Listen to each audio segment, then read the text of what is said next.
You know, truthfully speaking, I was pleasantly surprised as to how much love episode 104 of Super got.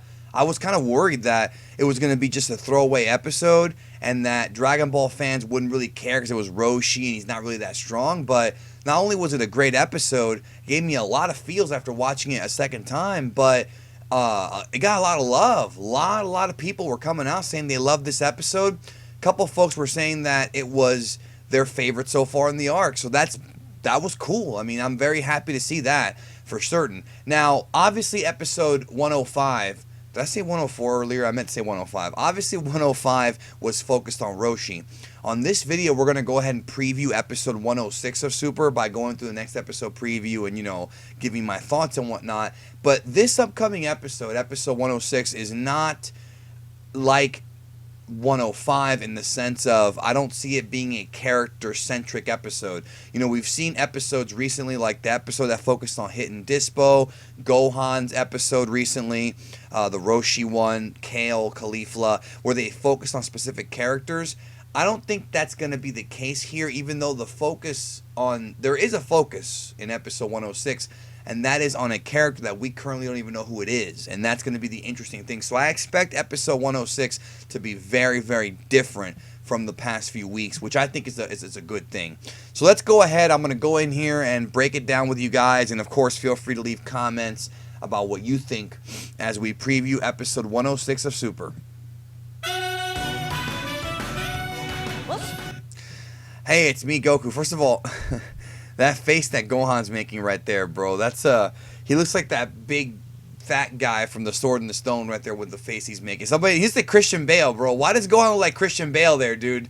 Did I pause it at the right time, dude? Gohan looks like Christian Bale right there, bro. Anyways, in the spoilers that came out for the episode, there was not a lot of information, but it did talk about Gohan and Piccolo working together here, which we have been waiting to see, so here you go. Now, this is going to be the main plot of this episode, and it reveals a lot here. Goku says a super sniper, not just a regular sniper, a super sniper from Universe 2 is after us. In the leaks or whatever, in the Shonen Jump preview, they talked about how there's going to be snipers going after Universe 7.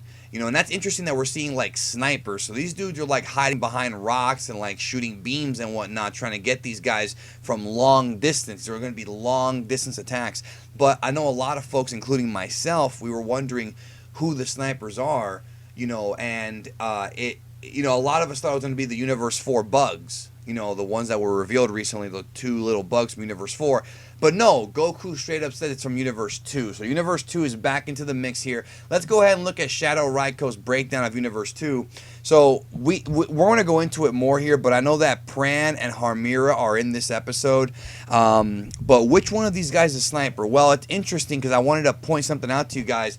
Zarbuto here. I haven't talked about this yet on the channel. Zarbuto has been revealed recently as being a Tsufurian, or a Tsufurian, otherwise known as a Tuffle if you grew up with the English dub, the original inhabitants of Planet Plant before the Saiyans took them over in Universe 7. If you watch Dragon Ball Z, they talked about this, more so in GT as well, but it is a story that Toriyama did come up with, the Tsufurian Saiyan War. So what does that tell you? We have a Yardrat in Universe 2 and a Tsufurian in Universe 2, both of which appear to be characters from Universe 7, like races that exist in Universe 7. So does that mean that those two races originated in Universe 2? Or does it mean that Universe 2 went around to other universes recruiting fighters?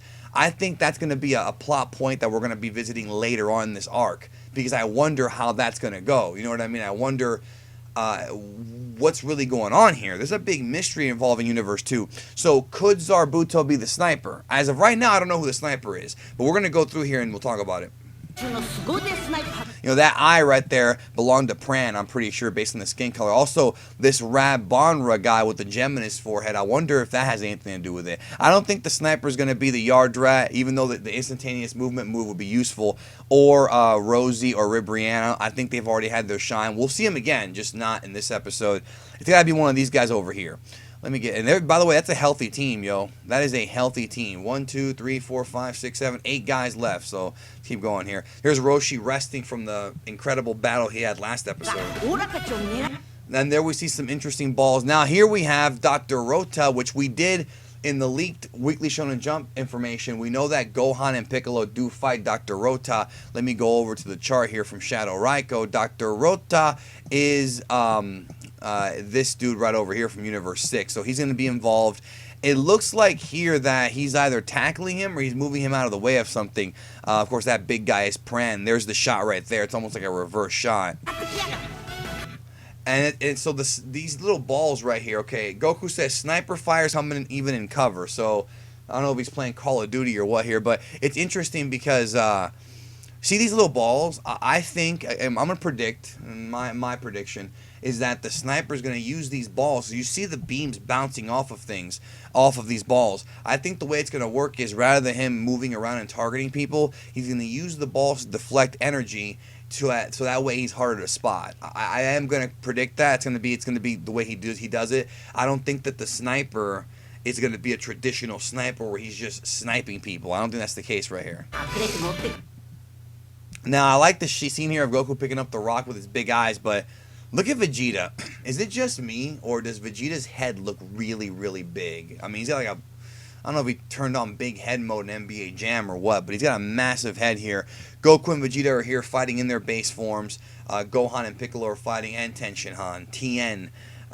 All of these guys are going to be fighting. So I think it's going to be more of an ensemble kind of piece in episode 106 than the very Roshi focused episode 105. There's another sniper shot, and there's a blast, and Gohan's watching it. So I do think that the blue beam is the sniper. So there's a different kind of technique going on here, and I do believe that is the case.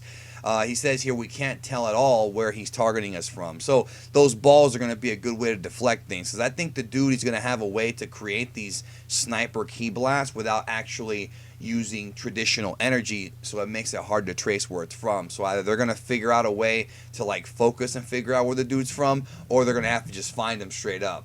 We'll see what happens with that. But again, what I would like to do, well, let me keep going and I'll tell you what I want to do here. And now the fire's coming from everywhere. Tenshinhan's running away. That's going to be the main threat, the main foe of this episode is the sniper. And I think they're going to spend a considerable amount of time in the episode figuring out who it is and trying to get him. And I do think they're going to figure out who it is. But now we know for sure that the sniper's from Universe 2. That we know for certain. At this rate, we might get wiped out. So I guess that those little blue ki blasts are actually more dangerous than you could think of. For Goku to say that we might get wiped out by those little blue ki blasts, they're not just some pussy blast. This is going to be some real, I suppose, from what Goku's saying, some heavy damage stuff here. The eyes turning red, that's a clue right there. I'm starting to think it is Pran or Rabanra because of the skin color. It looks more like Pran than Rabanra. Here we have Harmira, which, he looks a lot like Ganos and his wacky thing, that wacky transformation that he did. Let's keep going here. Actually, it looks almost exactly like it, but not quite. I was confused there for a minute. Now there he is right there. See, there he is right there. Yeah, he looks. That's weird. I wonder if there's a connection there. And there you see him shooting a blast. So that blue blast right there that he just shot, that tells me that he's probably the sniper because that blue blast looks like the same exact blue tone that the balls are. So I'm guessing that Harmira is the sniper, but they could give us a twist to where we think it's Harmira, but he's just helping out the real sniper. I really don't know, but if I was a betting man, I would say it probably is Harmira. I thought a few minutes ago it might be Rabanra and Pran, but after watching this again now, it's probably Harmira who the sniper is. And I do think that if it is Harmira, he's getting thrown out this episode. I think he's getting eliminated. The episode's going to be them trying to beat this dude, and then they're going to end up beating him. That's my prediction. It's do or die time. There we have Vegeta firing a Gallic gun, looking great. Love that shade of purple. Goku firing the Kamehameha. I like Vegeta and Goku doing combo moves together like this. We've seen the final Flash Kamehameha combo, the final Kamehameha. But now we haven't really seen a Gallic gun Kamehameha. It's they're different moves, so I'm curious about how that's gonna look. Them working together. That is. Next time on Dragon Ball, and there you see the explosions. Find him. Death match with an invisible attacker. That's a great name. Vegeta again. Goku firing Kamehameha. Great shot right there. Beautiful shot, actually. And is that it? Yeah. Okay, so what I want to do is leave a comment and let me know who you think the sniper is. Here is the list of Universe 2 suspects, I guess you can say. Again, I do not think it's Ribrianne. I don't think it's Jamise. I don't think it's Rosie. It could be any of these 5 over here. I do think it's Harmira, though. And also, give me your thoughts on Zarbuto being a Tsufurian, or Tuffle, if you want to call him. That's the dub name for it. And Jamise being the Yard Rat. What's going on here? Did Universe 2 go to Universe 7 to find these guys? Did these guys defect? Or is it one of those deeper mysteries where you find out that the Yard Rats and the Tuffles, Tsufurians, are from Universe 2 originally? And somehow they migrated to Universe 7 centuries ago. We'll see. There's a lot of unanswered questions about some of these teams and these universes that I hope we do get answered. Anyways, folks, thank you so very, very much for checking out the video. Also, last night I did a review of Mayweather versus McGregor and my thoughts over on World of Geekdom. I'll leave a link to World of Geekdom down below. My second channel where I cover sports, I cover movies, and I cover life. Thank you. Hope you have a great day, and I'll talk to you guys later.